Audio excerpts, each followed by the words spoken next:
So I've been looking forward to this match all week. I just fished the Glebe on the ACA Masters. I think I got it right, the acronym right. It's the Angling Trust match. Bit disappointed with the turnout. There's only 6 teams, so 6 teams of 6. Still a fierce match, so even though the attendance might be a little bit low, but there's still some very good anglers fishing it. I've drawn peg 73. Well, Mark Popperton drew me peg 73, which is one of the lakes I've never fished before. So I don't know the Glebe at all. So I'm not confessing to be some sort of expert at the Glebe. So if you're looking for an expert at the Glebe, then don't watch this video. Alright, I'll give you what I know and then we'll go from there. So I've drawn peg 73 at the Glebe and have actually weighed 73 pounds, which I've never done before, as in I've weighed the same weight as my peg number. So that's something a little bit new to me. Tomorrow on the Feeder National, on the Gloucester Canal, I've drawn peg 432. Now if I catch 432 ounces, I would be very pleased. But anyway, let's talk about this match. So, I'm basically one angler away from the corner, so peg 75's in the corner, and unfortunately he's had an oxygen crash on Lake 7, so he's had a few problems overnight, and we come from the horse's mouth. Roy said that he lost about 25 skimmers out of Lake 7, so he's had to put the aerators on. So he's put the aerators on, I think, throughout all the lakes. I think they're definitely on my lake. It was on. I don't know if the oxygen level was low on my lake, I don't know, but my lake's fish pretty well in places, to be fair. 180 pounds won it. I put the weights will be there, look, so hey, give the whole picture, nothing but, you know, the truth. So that's no dig. Anyway, so my match, so I've kitted up 2 edge rigs, I've kitted up 2 pace rigs short, and then I've kitted up a couple of pace rigs for long, and then a couple of pellet rigs for long, then a bomb line, and then a feeder line. So I'm a little bit worried that maybe I've kitted up a bit too much. But I want to cover all my options. It is a 6-hour match, so, you know, really looking forward to it. Look, lovely colour, a few fish milling around, not very much activity on the bottom, so it wasn't like loads of fish blowing on the bottom. Match started, that activity of fish, they're not stupid, they just, I wouldn't say they disappeared, but obviously they weren't showing themselves so well. So like a lot of people, I started short. I didn't feed anything anywhere else. I've just literally fed maybe 10 4mm pellets, 4 meters, lovely depth there. It's about sort of like 4 foot, quite a hard bottom. So definitely hope to catch a few fish there. Wrong, missed one bite, which may have been a skimmer, might have been, what do we call it, a carp swimming through. I will not know, do not know. I've cupped in some bait after about sort of like 5 minutes, just basically as soon as I missed my bite. Realised that it might be a bit of a tougher match. So I cupped in some bait at 13 meters, some 4mm pellets, just softened down with some water, and then like a little ball of paste. And I've sort of cut that in, hoping that the fish would give themselves away. So normally when they start rooting around, they start blowing. So like just air bubbles obviously coming off the fish when they're like rooting around. They didn't blow, to start off with anyway. So yeah, a bit frustrated. So after 10 minutes, ain't got a fish, chuck the feeder. And a lot of anglers done the same. They started short. Guy next to me started short, and I don't believe he caught any carp. I think he caught a couple of skimmers, but no carp. Not sure about the guy to my left. I think he might have lost one, but you struggle to see, and he's quite far away because obviously he's 2 pegs away. So it was like 1 peg, miss 1, angler, 1, yeah, miss 1. So yeah, you got every other peg. So I chucked the feeder, and my casting was not good to start off with. You can tell I ain't chucked a feeder for a while. Don't worry, boys, it'll be alright. I'll be fishing braid tomorrow with a proper feeder, so I'll be fine. So anyway, chucking this feeder to the far bank probably wasn't the cleanest. I have caught a carp. I didn't quite know what to do, and in the sense of like how frequently to cast, I started on a cage feeder with micros and a 6mm lassoed pellet, and I've caught one after maybe half an hour, so probably good 40-45 minutes into the match and I've had my first carp, which is not really a good sign. And you know, I'm not going to bore you to make this the longest vlog ever and make out that I'm the best angler ever and make loads of excuses, so I wasn't quite sure what to do, and I just sort of felt maybe like micros and lasso 6mm maybe weren't great, so I've decided then to put some ground bait in and a few dead maggots in that ground bait and sort of like chuck it quite frequently, so sort of maybe build up like a bit of a bed of bait.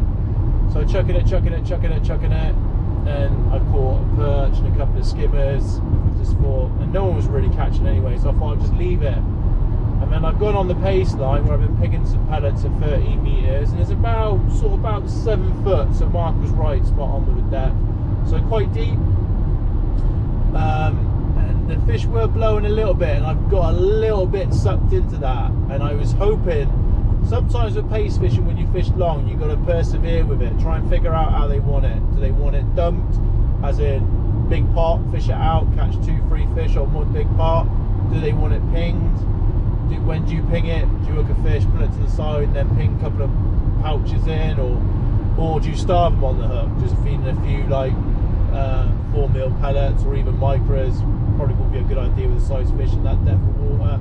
Sometimes that can work, literally just like feeding a little tiny ball of pellets and what you call it, fish and paste on the hook. That can work. So I'm trying to figure that out as we're going in the match. So obviously the good anglers would know what to do, and probably not fish paste, to be fair.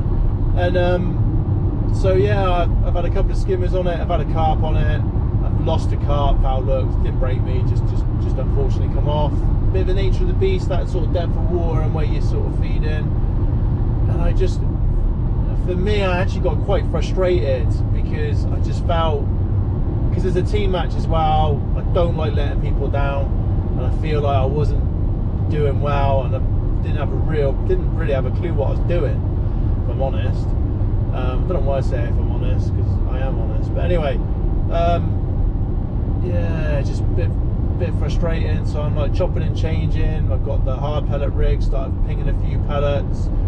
Fish just passed where I've like fed not an excessive amount of bait, but where I'm getting quite a few blows and stuff. So I figured, oh, I'll just put another section on and just fish past it, pinging some pellets, lifting and dropping, no bites. Through the water, no bites. Get frustrated, shallow.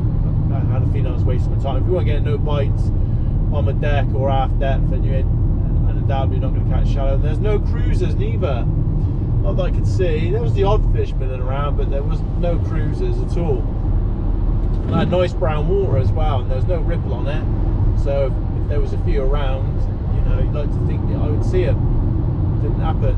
So gone back on the deck on our pellets, started getting a few bites, and then caught some very small skimmers, to be honest, and I knew at this point I am going nowhere. And you sort of knew that you're still going to need a decent weight to do any good as well. Just the nature of the venue, and especially with only 6 people on the lake, then obviously, you know, you've got to be mindful that you've got to catch a right target fish. No point being a hero catching 40-pounder skimmers with your chest out thinking you're amazing and you get absolutely battered. Well, it turns out I got battered anyway. But yeah, then I've gone on the feeder, like panicking a little, not panicking, but a little bit concerned, thinking, right, Chris, I've got to make this work. So decided to have like quite a lot of frequent casts, sort of build up a bit of bait, and then I rested it, and then I've gone on it. Gosh, I can't believe how slow this car is driving in front. It's doing 45 miles an hour. So I chucked the feeder several times, built up some bait, rested it, gone back on it, and gosh, great, I hooked 2, lost them both. Then broke me, just hook pulls, and I think with that 50 centimetre, 20-inch hook length, it's a bit too long. in my opinion, and I dare say a few other anglers would agree. And obviously it's 50 centimeters below the feeder, so your boat length's probably what, 65 centimeters long. So unfortunately I have foul looked a couple, I feel they've come off. So I've been chucking that, and I've had a couple of fish on it. Didn't feel it was really right. 5 hours into the match and I've literally got 20 pounds. We weighed it because I had 3 nets in. Well, actually put 4 nets in. So pulled the 4th net out in the end with nothing in it. Bit embarrassing. So I got 3 nets in. So 5 hours and 5 minutes. I've had 23 pound, and I've had 4 pound of skimmers in the silver net. And I've had 48 pound in the last 55 minutes, which is still not great, to be honest, for that venue. And I've caught that short on paste at 4 meters, and I just couldn't catch down the edge. I fed maggots and micros down the edge, nothing, and I just didn't feel like it's a big podder or anything. I just didn't feel. If I filled it with bait, I still feel that I wouldn't have been right, to be honest. Yeah, really frustrating. I don't know what to say. What have I learned? I feel I should have made that feeder work. Maybe I should have sat on that longer, and I definitely should have got on that short line sooner. There definitely was some fish, because first put in, I've hooked one, and I played it a bit hard. It's actually come off because I figured I got 55 minutes left. Maybe I can like save my face, and go up a couple of places. I actually thought I was going to be stone last, and it turned out to be 2. So definitely nothing to brag about. Even if I won, I wouldn't brag about it. But yeah, so 73 pound, not very good. I'll make sure all the weights are there so you can see. The Dower lads won it on the day, so fair play to them. And then Andy Kinder's lot, so I think that's the Glebe team, they were second, and then our team were third. Mush done well, he had 200 pound, he won his section. Tom Fick come second in his section off peg 1 with 160 pound. I think Ken Rayner was third in his section. Lake 7 did fish quite tough. There was I think there's 3 blanks. 2 people caught 6 carp a piece, and Ken had 1 carp, so yeah, it's a little bit rough on that. Mark Wayne, I think he was third in his section with 160 pound. Mark Popperton, I'm not sure what he weighed, but he come third, and then I come, if I beat 2, I come 4th. So yeah, I was the weakest link. So yeah. Anyway, I hope you've enjoyed it. If you're going fishing tomorrow, good luck. If you're on the feeder national and you're not on my team, then I don't want you to have too much luck. Alright, unless your name's Neil Richards, then I like that guy, so I hope he does well. But I've been on the phone to him earlier and he's drawn really poor. So yeah. Anyway, catch you soon. Bye.